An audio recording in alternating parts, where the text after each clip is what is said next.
Na coluna de hoje, a tolerância com o esquema do orçamento secreto, que às vezes muda de nome, mas que não vem de hoje, e se essa tolerância acaba ou não a partir da próxima quarta-feira, quando tem julgamento desse assunto no Supremo Tribunal Federal. Oi, Felipe, bom dia. Salve, salve, Ryzen, Carol, equipe da Eldorado FM, melhores ouvintes, sempre um prazer falar com vocês. Vamos com tudo para mais uma semana de trabalho. Vamos lá, bom dia, Felipe. Bom, a gente conversou agora há pouco com o líder do governo, né, do PT na Câmara, o deputado Reginaldo Lopes. Ele deu uma saída ali à esquerda, né, falando sobre orçamento secreto, já que tem essa decisão do Supremo marcada para essa semana. Diz que há uma convergência de que o orçamento secreto vai ser extinto e as emendas vão voltar a estar subordinadas apenas aos ministérios, enfim, mas não cravou quando isso poderia acontecer, mas disse que se não for via Supremo, será via Congresso. E hoje, você na sua coluna traça um paralelo entre o mensalão operado por Marcos Valério, o departamento de propina do Odebrecht, os rachadões em gabinetes e as emendas de relator. Todos orçamento secreto, todos na pauta já no noticiário há bastante tempo.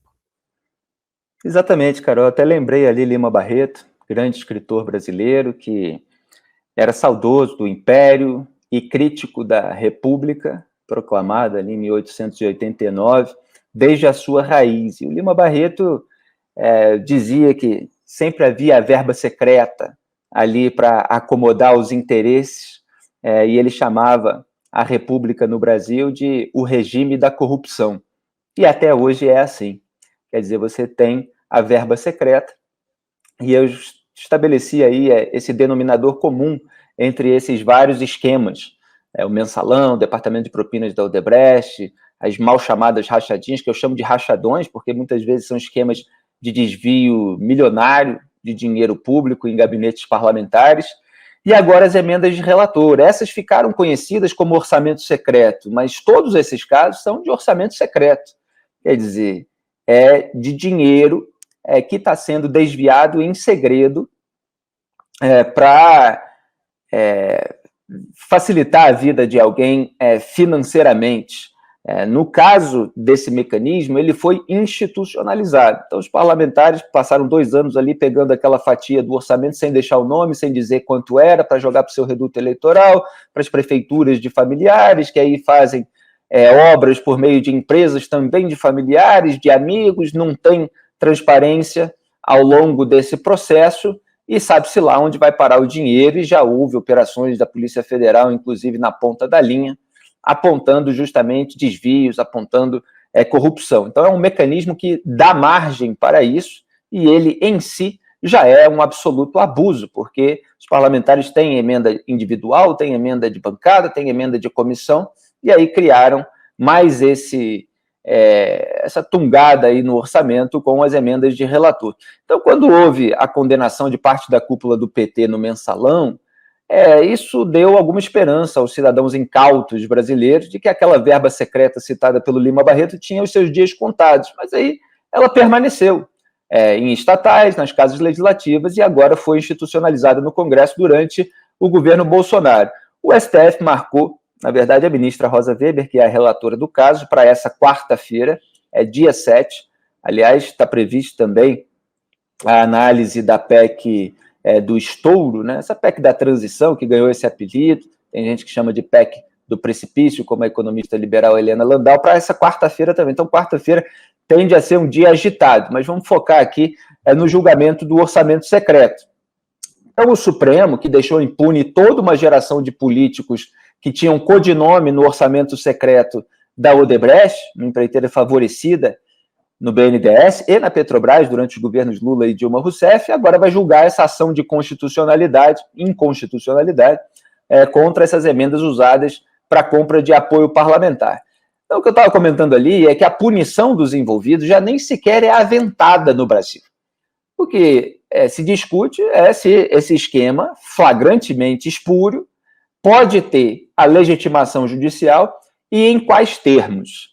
Há notícias aí de bastidores falando sobre 2 hipóteses, né, de haver uma maioria pela inconstitucionalidade do orçamento secreto, que já deveria ter sido definida muito antes, quer dizer, por questões políticas, houve o adiamento desse julgamento para depois da eleição, com vários disse-me-disse aí, de que se o Jair Bolsonaro ganhasse, poderia ser uma decisão, se o Lula ganhasse, poderia ser outra.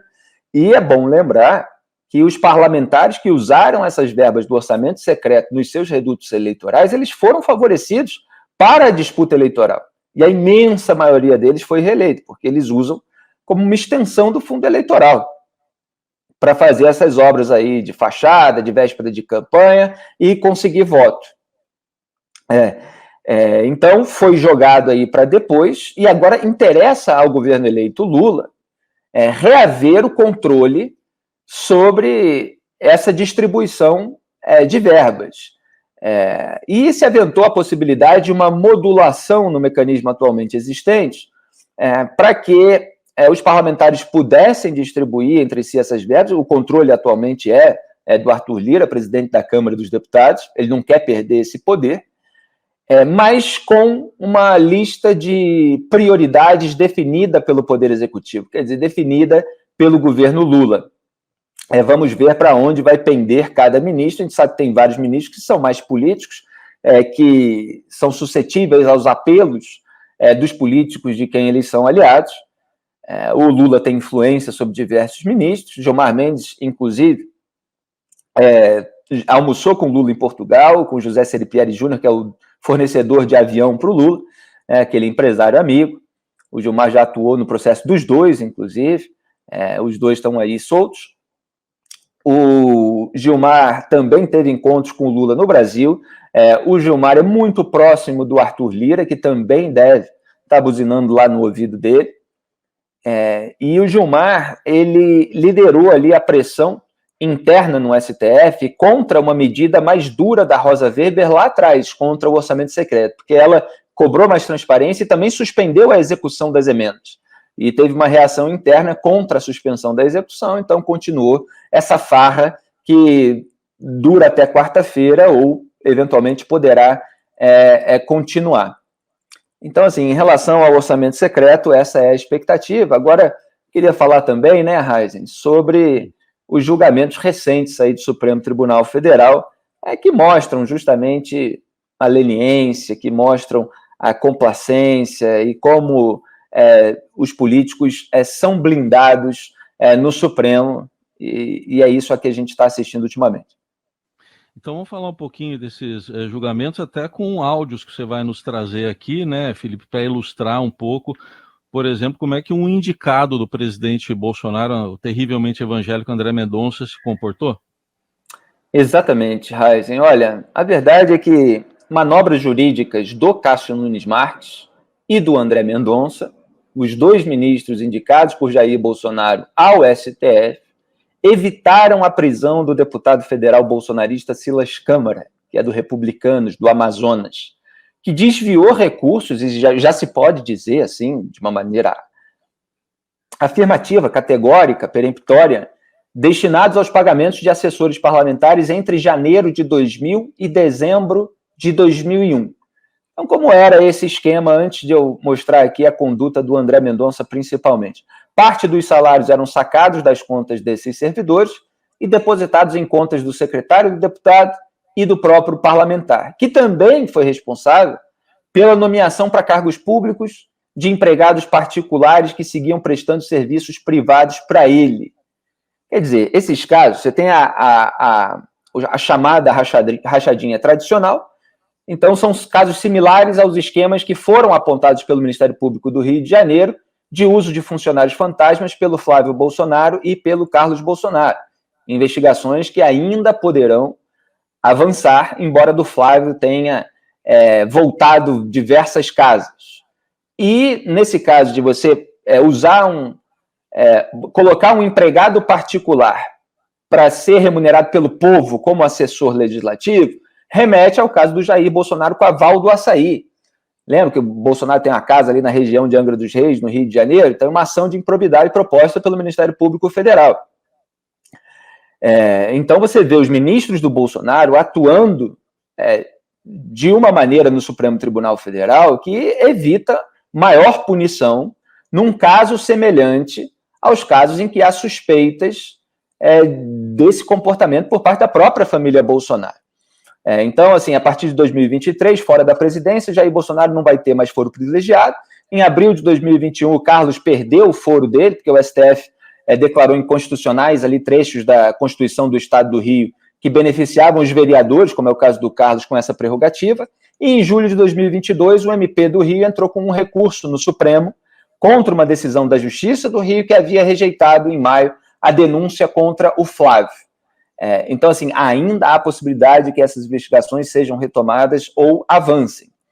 Mas então vamos olhar a conduta do Nunes Marques e do André Mendonça. Primeiro, eu só começo falando do Nunes Marques rapidamente, que em 2010, os ministros do Supremo receberam por unanimidade a denúncia da Procuradoria-Geral da República contra esse deputado Silas Câmara, né, pela prática do crime de peculato, e a PGR defendia uma pena de 12 anos de prisão ao parlamentar. Aí, em 2020, quer dizer, 10 anos depois do recebimento da denúncia, que foi recebida 9 anos depois dos fatos investigados, para vocês verem como a justiça é lenta. Então, 2020 foi para o plenário virtual, quer dizer, onde os ministros dão o voto no sistema eletrônico e aí o julgamento é feito. O que aconteceu no plenário virtual? O Cássio Nunes Marques pediu destaque para levar o caso ao plenário físico. Aí, para tirar do virtual para levar para o físico, depende de ser pautado para que todos os ministros se reúnam numa sessão para deliberar, para debater o tema. E aí só foi pautado em novembro de 2022, quer dizer, ele levou aí 2 anos e foi pautado agora há pouco, mês passado, há um mês. Aí houve a sessão, na sessão os ministros, o relator é o Barroso, os ministros começaram a votar pela prisão do Silas Câmara e o Cássio Nunes Marques votou contra. Quer dizer, justificando ali o pedido de destaque dele. O Barroso, só para deixar claro, o relator do caso, ele votou por mais de 5 anos de prisão para o Silas Câmara. Aí o que aconteceu? O André Mendonça pediu vista. Então vamos analisar o André Mendonça, lembrando primeiro da relação dele com o réu. O que ele disse num culto lá em Amazonas, em 2021, a respeito daquele sujeito que ele estava julgando, agora em novembro de 2022, e que, moralmente, né, deveria resultar num pedido de suspeição, de impedimento, né, de não julgar. Mas não existe isso no Supremo Tribunal Federal. Pode soltar. Em terceiro lugar, agradecer a um homem que vocês enviaram para Brasília, que eu conheci há cerca de 3 anos, e que se tornou essencial durante a minha caminhada. Previamente à indicação e pós-indicação até essa sabatina. Eu estava lendo o relatório dos irmãos da igreja e vendo que há um ministério específico aqui que trata das questões políticas da igreja. E é bom ver que vocês tratam isso como um ministério, porque isso se refletiu. E o pastor e deputado federal Silas Câmara foi um ombro amigo que Deus enviou através de vocês para que eu pudesse chegar onde eu cheguei. Então, meu muito obrigado, deputado pastor Silas Câmara. Tá aí, o agradecimento feito pelo André Mendonça para o Silas Câmara por tê-lo ajudado a chegar no Supremo Tribunal Federal. A gente não vai dar tempo, né, o tempo estourado, para mostrar a sessão em que o André Mendonça pediu vista. Mas tudo bem, quem quiser está lá no meu Instagram. Eu publiquei aí toda uma edição especial que mostra, inclusive, uma previsão que eu havia feito 17 meses antes, se concretizando com o Mendonça atuando pela impunidade bolsonarista. Então, só lembrando, o Barroso pediu 5 anos e 3 meses de prisão, perda do mandato, ressarcimento de mais de R$1 milhão em valores corrigidos. Veio esse pedido de vista, que atrasou mais ainda, quer dizer, a dobradinha Nunes Marques e Mendonça atrasaram a análise do processo. O processo prescrevia, quer dizer, acabava o transcurso do prazo para o Estado punir o réu em 2 de dezembro. O Barroso ficou emparedado no dia 1º de dezembro, véspera da prescrição. Ele falou, olha, já que estamos na véspera da prescrição, não dá tempo de prender, praticamente estava dizendo isso. E houve um acordo que foi feito com a PGR do Augusto Aras, também indicado pelo Bolsonaro, para que houvesse a confissão da rachadinha e pagamento de uma multa.